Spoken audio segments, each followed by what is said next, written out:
Bom dia a todos, estamos no ar e quero cumprimentar inicialmente os eminentes pares, cumprimentar o seu procurador, hoje de maneira mais especial, em função da sua data natalícia. Já tivemos a oportunidade aí de parabenizá-lo, infelizmente não pudemos fazer aquele costumeiro abraço que nós temos, aquele calor humano, mas sinta-se abraçado por todos nós, doutor Pedro. Parabéns. Que o senhor tenha um dia maravilhoso, não só esse dia, como foi colocado pelo desembargador Sebastião, mas todos os dias da sua existência. Muita felicidade, muita saúde, muita proteção divina. É uma honra trabalhar com Vossa Excelência aqui no nosso Tribunal Regional Eleitoral. Então, fica esse registro da data de aniversário do doutor Pedro. A pauta está relativamente curta. A ata da sessão anterior fica aprovada. Nós temos um adiamento, que é o 18.440, que é o item 2.1 da pauta física. Temos uma continuidade de julgamento, que é um pedido de vista feito pelo eminente desembargador Sebastião Barbosa Farias, que é o segundo vogal. Isso se deu nos autos do 1.1, processo PJE 0601-357. É uma prestação de contas ao candidato ao cargo de deputado federal, eleição de 2018. É requerente Eliete Domingos da Costa. O doutor Jackson Coutinho, que é o relator, aprovou com ressalvas as contas, sendo acompanhado, na oportunidade, pelo doutor Iali. Está na sala virtual o doutor Eustácio Chaves, que participou em defesa da requerente Eliete Domingos da Costa. De forma que, sem maiores delongas, eu passo a palavra ao eminente segundo vogal, o desembargador Sebastião Barbosa, para sua manifestação. Senhor presidente, Eglésio Plenário, eu tenho um voto escrito, está disponibilizado, que não vou fazer a leitura integral dele. Eu, analisando dedidamente esses autos e examinando a jurisprudência dessa justiça especializada, chego à mesma conclusão alcançada pelo doutor relator, no sentido de que as falhas identificadas na presente contabilidade, em que pese serem de ordem meramente formal, atraem a aplicação das ressalvas previstas em lei. Trago aqui um julgado do Superior Tribunal de Justiça que ratificou o entendimento adotado nesse mesmo tom pela Corte Eleitoral de Santa Catarina. Santa Catarina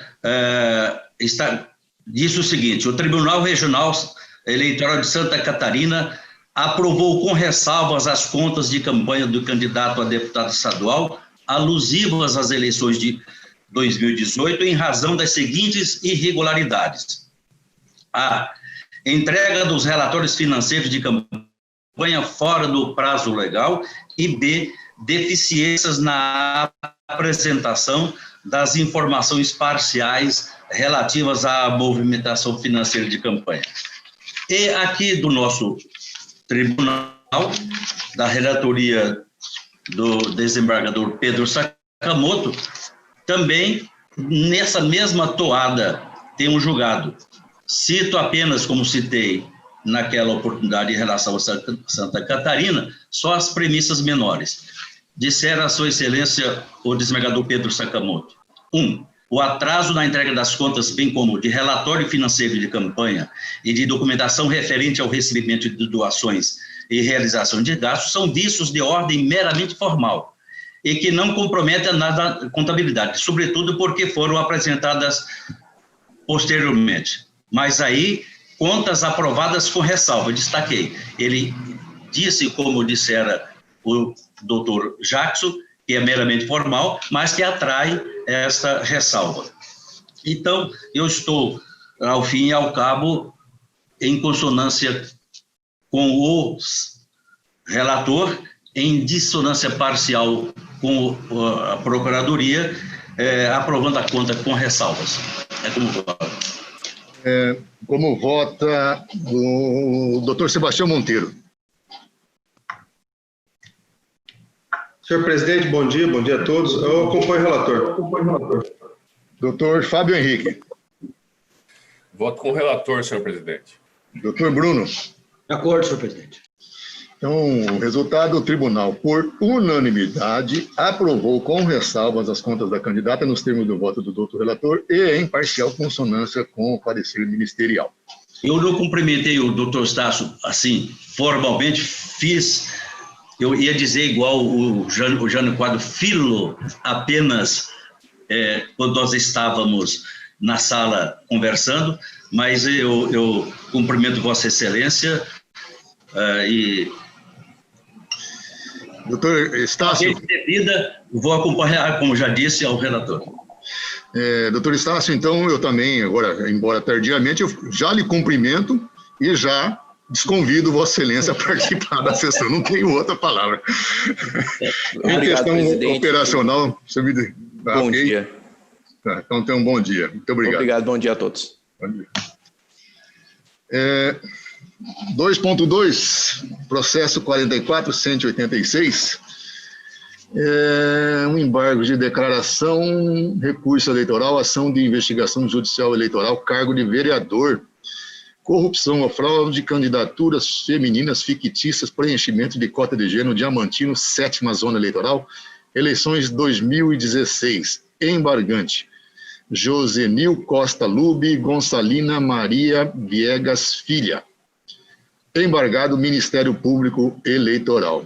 Vossa Excelência, doutor Iali, é o relator, tem a palavra. Obrigado, Excelência. Eminentes pares, senhor Procurador Regional Eleitoral, o qual rendo as minhas homenagens a Vossa Excelência, que esse dia, não só esse dia, mas todos os dias da sua existência, seja repleto de paz. E que você continue, eu tenho certeza disso, sendo essa pessoa maravilhosa que é. Por isso, faço minhas todas as palavras do nosso eminente presidente. Relatório. Trata-se de embargos de declaração oposto por Josenil Costa Lube e Gonçalina Maria Viegas Filha, visando a modificação da decisão colegiada, o Acórdão TRE-MT, número 26813, que por unanimidade de votos deu provimento ao recurso interposto pelo Ministério Público Eleitoral e cassou a sentença ACO, determinando o retorno dos autos à primeira instância para regular instrução e prosseguimento do feito. Duas questões são alegadas pelas embargantes. A ausência de pronunciamento quanto à legitimidade da coligação para figurar no polo passivo da ação de investigação judicial eleitoral, tendo em vista que a decisão de primeiro grau julgou extinta a demanda, sem julgamento de mérito com relação à coligação todos por Diamantino. 3. Existência de vício na emenda e no voto do acordo embargado, onde constou equivocadamente que a decisão de primeiro grau julgou extinto o processo sem julgamento de mérito em relação aos demais réus, quando, na verdade, a sentença de primeiro grau julgou de forma antecipada e improcedente os pedidos formulados na inicial com fulcro no artigo 355, inciso 1º, cumulado com o artigo 487, inciso 1 do Código de Processo Civil Brasileiro.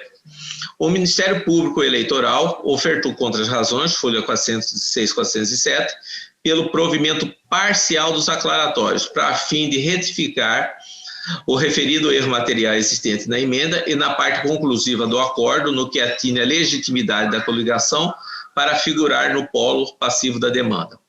Aduz que o consórcio partidário é a parte legítima para compor a lide, devendo a sentença também ser reformada neste particular. É o relatório, senhor presidente. Relatado, não há emissão de parecer, doutor Iali. Retorno a palavra, Vossa Excelência. Eminentes pares, os embargos são tempestivos, conforme certidão de folhas 393 e atendem aos demais requisitos de admissibilidade, razão pela qual deles o conheço. Os aclaratórios visam elucidar pontos obscuros, contraditórios ou não abordados por decisão judicial, bem como corrigir erro material, conforme expressamente preconizado no artigo 1022 do Código de Processo Civil Brasileiro. A presente AIGE versa sobre candidaturas fictícias para preenchimento de cota de gêneros e foi proposta pelo Ministério Público Eleitoral em face da coligação Todos por Diamantino 3 e em face dos candidatos que compuseram a DRAP da coligação. Ao julgar a presente AIGE, a decisão de primeira instância exarou duas conclusões. Primeira, em relação ao réu da coligação Todos por Diamantino 3, extinguiu o processo sem julgamento do mérito, com fundamentos no artigo 485, inciso 6 do Código de Processo Civil Brasileiro. 2. Em relação aos candidatos que compuseram a coligação, julgou de forma antecipada e improcedente os pedidos formulados na inicial, com fundamento no artigo 487, inciso 1 do Código de Processo Civil Brasileiro. Também houve recurso do Ministério Público Eleitoral, bem como de candidatos terceiros interessados, pleiteando a reforma da decisão que extinguiu antecipadamente a AIGE e julgou a ação improcedente, sem, contudo, produzir as provas pleiteadas pelas partes. A questão versada em ambos os apelos foi o julgamento precoce da ação sem oportunizar a regular instrução do feito, com a realização de audiência para a colheita de provas testemunhais, seguida da fase de diligência ulteriores e de abertura de prazo para oferta de alegações derradeiras, consoante o que preceitua a legislação em regência.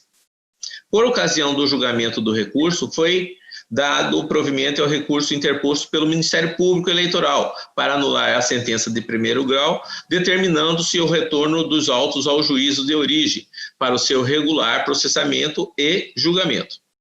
O recurso interposto pelos candidatos terceiros interessados não foi conhecido, em razão do objeto estar prejudicado.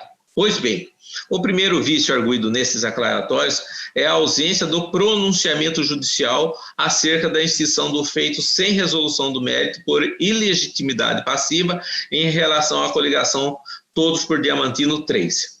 Em que pese o acórdão fustigado não tenha adentrado no mérito da questão levantada, não há visto o equívoco advertido pelo embargante, pois a ilegitimidade passiva da coligação e a consequente extinção do feito, sem resolução do mérito, em relação ao consórcio partidário, não foram objeto...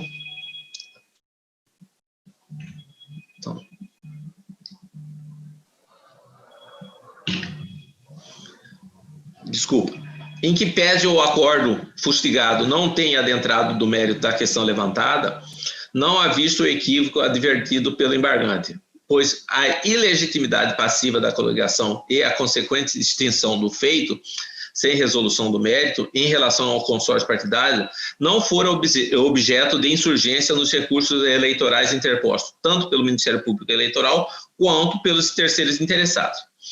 Para além disso, ao reconhecer a nulidade da sentença de primeiro grau, que julgou antecipadamente a demanda, o acórdão embargado devolveu ao primeiro grau a reapreciação de toda a matéria versada nessa ação, não devendo a decisão em segunda instância, neste momento, adentrar ao mérito da legitimidade passiva da coligação, sob pena de supressão de instância.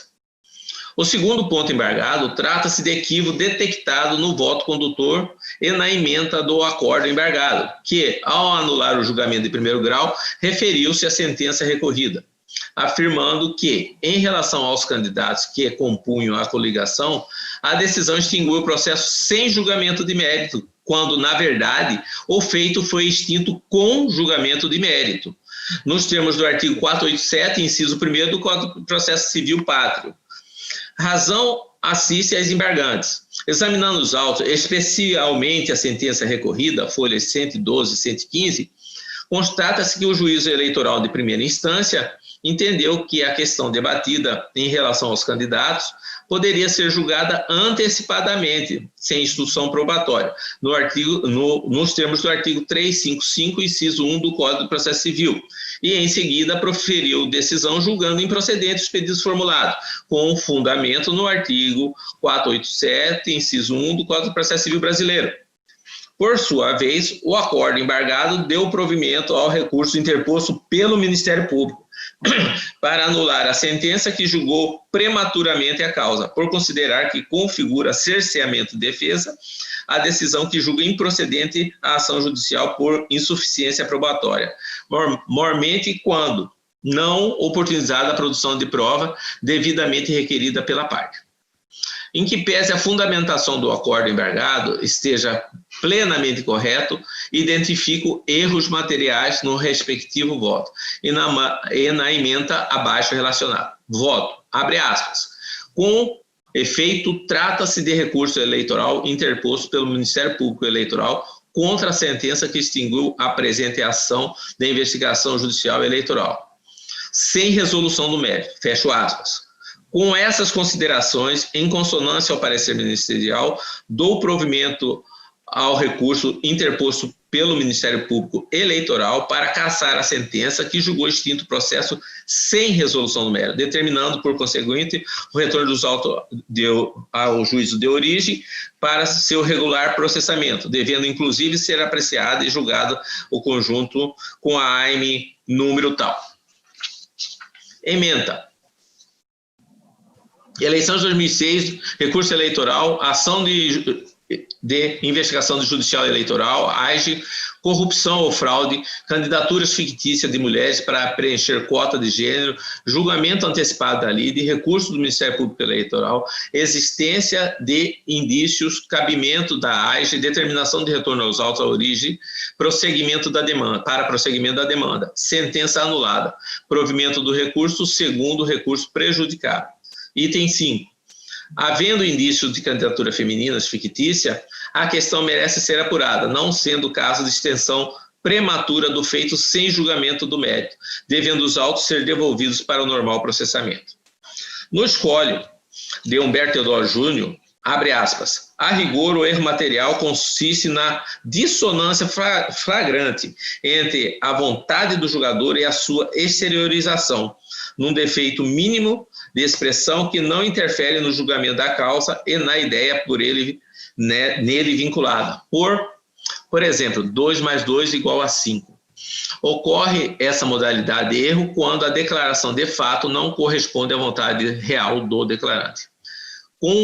Como visto, o vício em questão corresponde a mero erro material, que não afeta as razões de decidir do acordo embargado, bem como nada altera a conclusão do julgado. Isso posto, dou provimento aos presentes embargos de alegação para, sem contudo, empregares efeito infringente e apenas corrigir os erros materiais identificados no voto e na ementa do acordo 26813, decotando-se a expressão sem julgamento / resolução de mérito.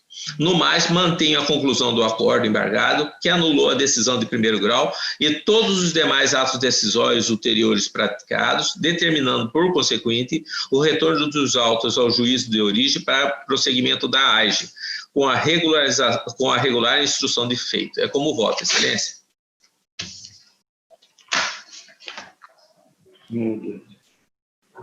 Excelência, então está acolhendo parcialmente só para retificar erro material, não é isso? E é só para retificar erro material, de acordo com o parecer ministerial, tá, Excelência? Senador Sebastião Barbosa. Como relator, senhor presidente. Doutor Sebastião Monteiro. Acompanho, senhor presidente. Doutor Fábio Henrique. Como relator, senhor presidente. Doutor Bruno. De acordo, senhor presidente. Doutor Jackson. Com o relator. Eu também acompanho o relator. O resultado, então, o tribunal, por unanimidade, acolheu parcialmente os embargos de declaração apenas para corrigir erro material contido no acordo recorrido, sem efeitos infringentes nos termos do voto do doutor relator e em consonância com o parecer ministerial. Tem um último aqui que é uma questão administrativa. É uma mera retificação, é da minha relatoria, 1.2 PJI 0600426. É uma matéria administrativa, servidora, alteração, ato de concessão de averbação de tempo de serviço, servidora Adeusuíta Maria da Costa Silva. Interessada aqui a seção de direitos aposentados e pensões deste sodalício. É uma mera retificação, porque no ato de aposentadoria da servidora, só para que os senhores tenham melhor orientação, a servidora aposentada, Adeusuíta, Ela, antes de ingressar aqui no Tribunal Regional Eleitoral, foi servidora do Tribunal de Justiça de Mato Grosso. E lá, como todos sabem, você trabalha e, naturalmente, faz os recolhimentos previdenciários, até porque ela era servidora efetiva, recolhia para o Estado. Porém, no ato de aposentação, foi consignado, na época, apenas a aposentadoria por tempo de serviço. E aqui há uma necessidade de fazer a retificação para a inclusão não só do tempo de serviço, mas também tempo de contribuição. É uma mera formalidade, houve realmente os recolhimentos, até porque, como dito, não se trata nem de empresa pública, empresa privada, sim, trabalhou para o próprio Estado no âmbito do Tribunal de Justiça. Então, eu estou fazendo essa retificação. Como o ato de aposentação passou aqui pelo tribunal, na época passava, hoje nós já alteramos, eu faço tudo lá monocraticamente pela presidência, mas na época passou e aqui pelo sodalista. As pessoas podem até estranhar por que está passando por aqui, mas porque quem tem capacidade de alterar, naturalmente, é só quem deu a decisão, e no caso essa decisão foi proferida aqui pelo Tribunal Pleno. Então eu estou propondo essa retificação. Alguma decisão, alguma manifestação no sentido contrário? Então, o resultado do tribunal, por unanimidade, alterou, em parte, a decisão número 1590, que concedeu a averbação de tempo de serviço à servidora inativa deste tribunal, a Deusuíta Maria da Costa Silva, nos termos do voto deste relator. Antes de encerrar, apenas para falar, na última sessão, eu estava até, inclusive, elaborando aqui, conversando com o Mauro, como se fosse quinta-feira. Então, hoje, que é a quinta-feira, eu estou fazendo aqui, com relação às nossas pautas do mês de junho, na realidade, aquelas datas já estavam até pré-estabelecidas, que a gente faz um calendário semestral. Mas eu fui pego de surpresa naquele momento e falei que a gente iria marcar nessas datas. Mas as datas que nós estabelecemos, 2 e 4, 9, 16, 18, 23, 25 e 30, inclusive já fazem parte daquele calendário semestral que nós elaboramos. A única retificação que precisa ser acrescida é que isso está sendo feito por portaria, é que antes pressupunha-se a realização dessas sessões de meio físico, com toda a participação dos senhores aqui. Hoje nós vamos fazer pela via virtual. Então, isso já foi corrigido, mas as datas já estão divulgadas. Nós teremos algumas alterações aí no calendário eleitoral, mas principalmente das sessões, mas eu estava discutindo aqui antes de começar a sessão, vamos ter que aguardar um posicionamento aí do TSE, notadamente com relação às datas das eleições, se serão mantidas aquelas previstas para o mês de outubro ou se serão alteradas. De forma que seria prematuro, nesse momento, fazer qualquer alteração sem trabalhar com algo mais concreto. Então, aguardando a posição aí, segundo o TSE, até meados desse mês de junho, teríamos uma solução, um apontamento de uma data mais efetiva para a realização das eleições. De forma que, a princípio, fica mantido esse primeiro semestre. Vamos aguardar, e assim que tivermos uma posição mais concreta, nós discutiríamos com todos os membros para estabelecer um novo calendário, principalmente para esse segundo semestre. Mas aí, então, fica só feito esse registro, que é apenas para retificação, que as sessões se darão pelo meio virtual, que, aliás, me parece que tem sido muito bem aproveitada, tem dado bons resultados, acho que todos já estão bem adaptados. Ontem também nós tivemos lá pelo Tribunal de Justiça, eu fiquei até tarde da noite também, mas fiz pela minha casa, porque lá na condição de presidente, aqui me obriga a presença no plenário aqui. Mas eu fiz à distância, funcionou perfeitamente também. O sistema do Tribunal de Justiça também, o LifeSite também é muito bom, deu um ótimo resultado. Então, antes de encerrar, só fazer um agradecimento a todos os senhores e convidá-los todos para que possamos estar na próxima terça-feira, dia 2. O desembargador Sebastião vai gozar merecidas férias, já nos anunciou. Então, tenha um bom descanso, desembargador Sebastião. Aproveite bem o tempo. Vossa Excelência está sem som, desembargador Sebastião. Não. Então, ativou, não. Desativei. O senhor está fazendo uma briga aqui com o Darienzo. O Darienzo ativa ou você está desativando? Então, mas... Ainda não está. Ainda não temos, não. Não. E agora? Agora sim. Eu estava dizendo que o D'Arienzo sabe o que faz. Então, vamos... até julho, com a graça de Deus. E antes também, uma informação, para nós aqui de Mato Grosso, é uma novidade. Para o Brasil, de modo geral, talvez não seja. Ontem nós inauguramos, por intermédio da primeira Câmara, o tribunal inaugurou, o julgamento virtual, efetivamente virtual, só com a máquina e tal. Foi um sucesso extraordinário. O caminho é esse, eu acho que não tem volta. Nas câmaras criminais nós já adotamos desde o início do mês e tem funcionado muito bem também o julgamento virtual. Os novos tempos que estão... parte civil, né? Sim. Tinha conhecimento.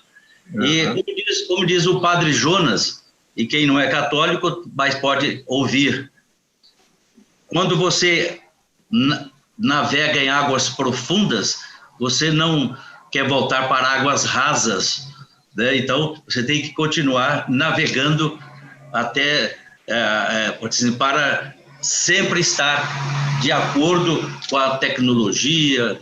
Sim. Ok. Então, desejo a todos um bom dia de trabalho e até a próxima sessão do dia 2, terça-feira da semana que vem, se Deus quiser. Abraço a todos. Está encerrada a sessão.